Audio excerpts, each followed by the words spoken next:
Hey, today I'm going to be talking about Antigone, a story made by Greeks as an original play and a tragedy.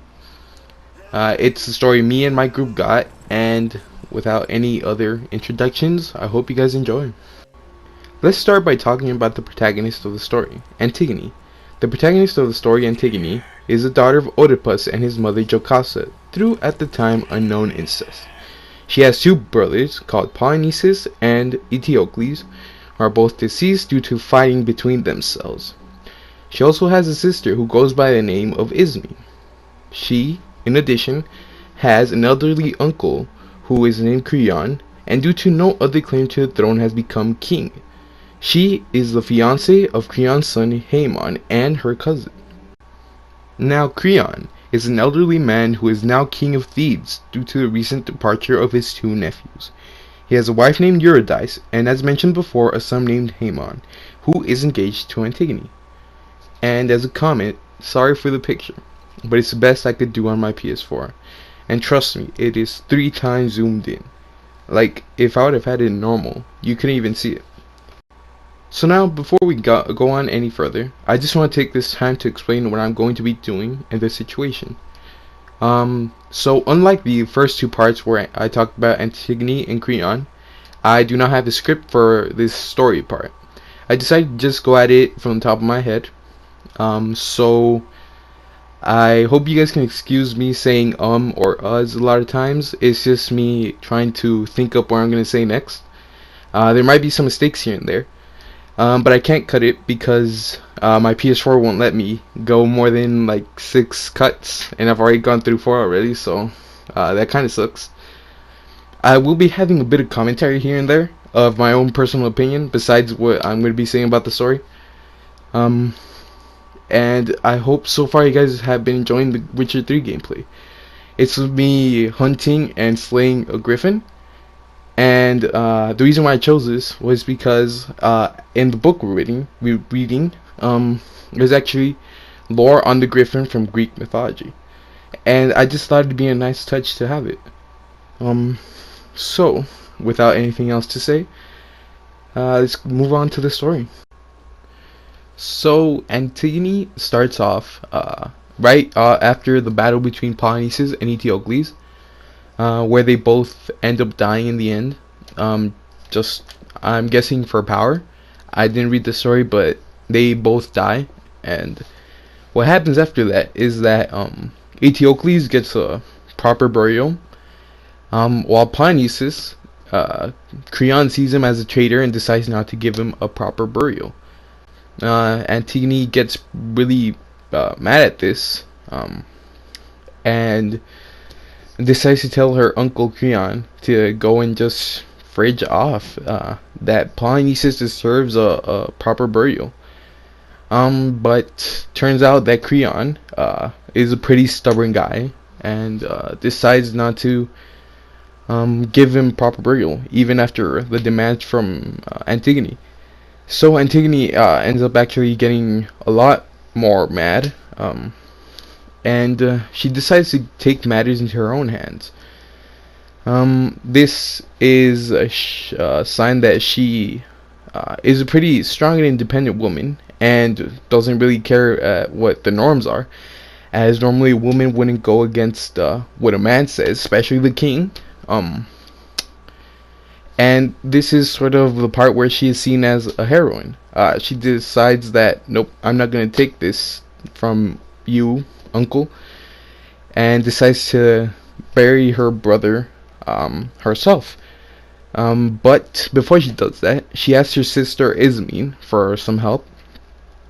Ismene, being a pretty logical person, thinks that probably this wouldn't be the best idea. Going up against the king is just not really the smartest thing to do, especially in old times.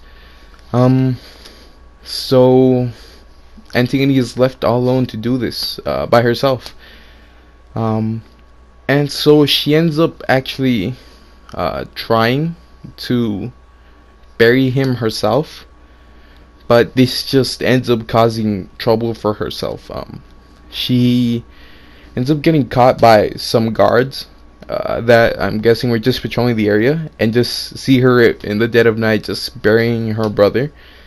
Um, in a picture I have, I'll probably show it.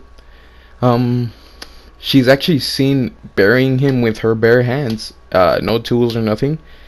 This could also be a sign of her determination and self-willingness to achieve her goal, burying Polynices. And it's actually quite admiring. There's not many women that would go against a king or a man for any case. Now, of course, this is myth, but still inspiring nonetheless. So, she gets caught. She's burying her brother. She gets caught by some guards, and they take her to the king. And the king, again, he's a stubborn guy and a proud guy. And since Antigone went against his rule, just gets mad at her. And personally, my opinion of this is that he's just being personally a baby. He just doesn't want to say, alright, he's your brother, you can do whatever you want with him, but rather decides the fate of Polynices. And actually, I was reading up and researching this, and the reason why Antigone actually gets mad is not because she wants to go against her uncle or nothing, but rather because it's actually an offense to the gods to not have someone buried properly. So we just have Polynices out in the open, probably decomposing. Now, of course, it doesn't say that because it's a play. But anyways, she gets caught, and Creon decides to send her to prison. So she's jailed up. He actually sentences her to death, I believe. It's kind of messed up and kind of dramatic, if you ask me. But then again, he's a stubborn guy and a proud guy. So of course, those traits lead to dramaticism and extreme measures.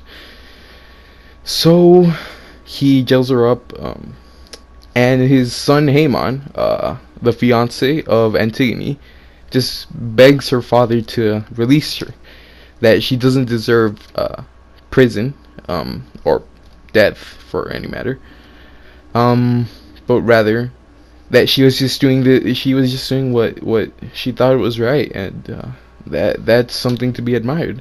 And Haemon understands this, and of course he might also have had love speaking as well.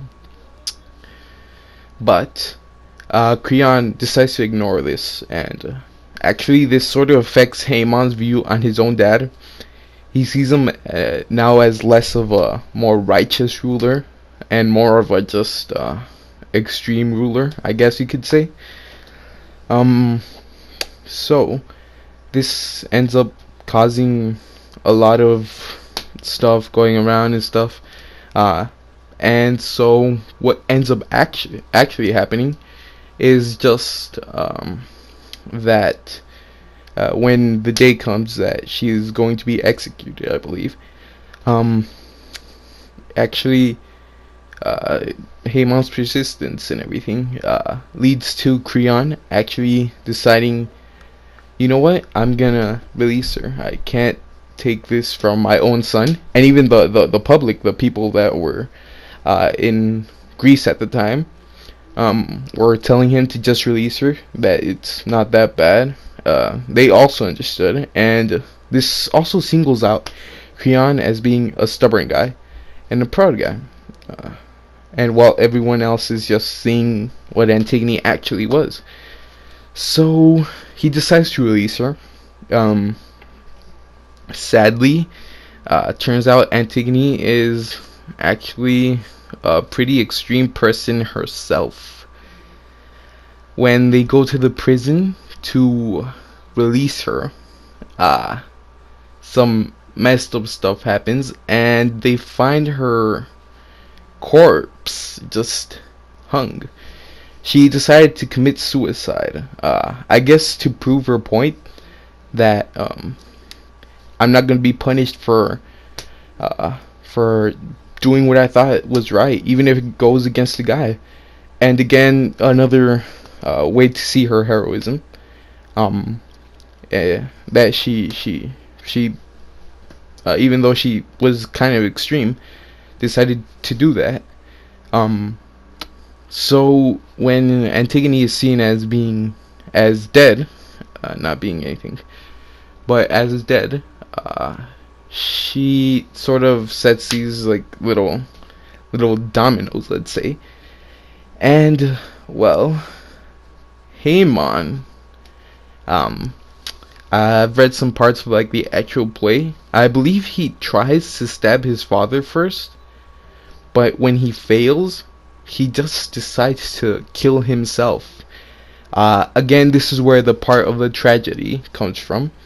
There wouldn't be a tragedy if Antigone was just released and everyone lived happily ever after. Haemon and Antigone just had babies and just everything else.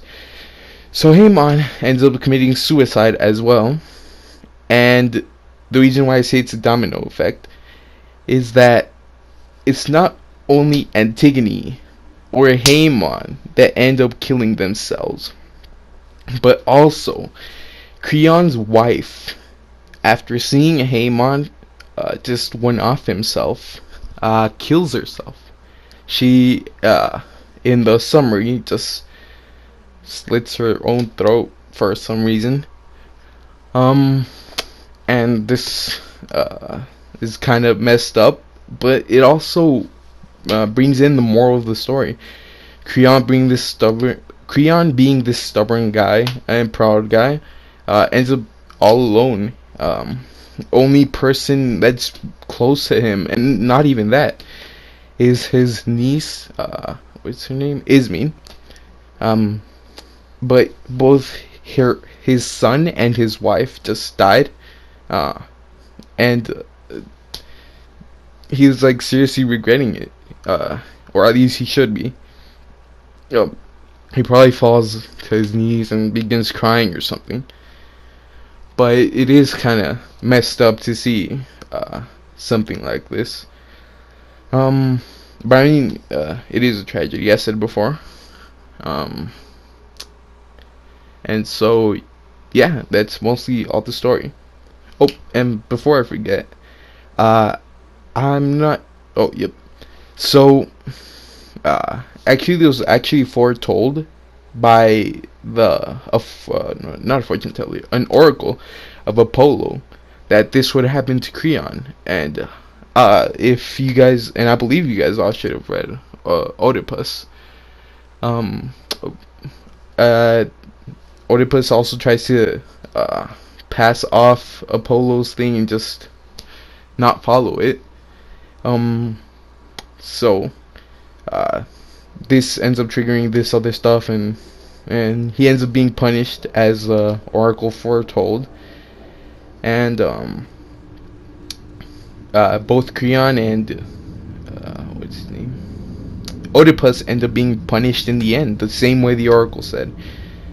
And if you guys don't remember, in history, we discussed that this is actually punishment for thinking you could go against the God. And I guess in a way that's true, but I thought it more significant to think of it as a moral being, that he was a stubborn and proud guy and he got punished in the end, and Antigone being a heroine for trying to stand up and do what she herself as a woman thought was right. And it's, again, at the time, something to be admired, as women didn't have mostly any rights, except of course, as we learned in history, Sparta, women's had rights and this and so on and so forth.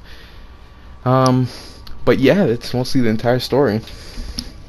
So by the way, as a comment, I had to fight this griffin I'm fighting right now 5 times. I'm not even joking. So I'm playing in hard mode right now. So it was pretty hard to fight this griffin, a boss. Even though it's a pretty beginner's boss, but I was level 3, barely. And I was fighting hard mode, so I couldn't really heal up that good. Well, I shouldn't be talking about game's mechanics, but anyways, I fought it like 5 times to get like a pretty decent slaying of this majestical beast, of a lion and an eagle. Um, but as you can see, it's almost dead. But that's besides the point. Um, I also want to give credit to my group, even though they couldn't be here with me, with recording this on my PS4. They did help out. Let's see. Everyone else helped out with the scripted parts. Andrew helped me out in researching. Chewy, you did a pretty good job leading us. And so give credit with where credit is due. So now, with that being said, I hope you guys have an awesome day and that you guys enjoyed this presentation. I know it's a little bit iffy, as I didn't script most of it, but still, I hope you guys enjoyed. I hope you guys enjoyed the Witcher 3 gameplay. It's just about to end, but I slayed the griffin and took its head as a trophy. And well, peace.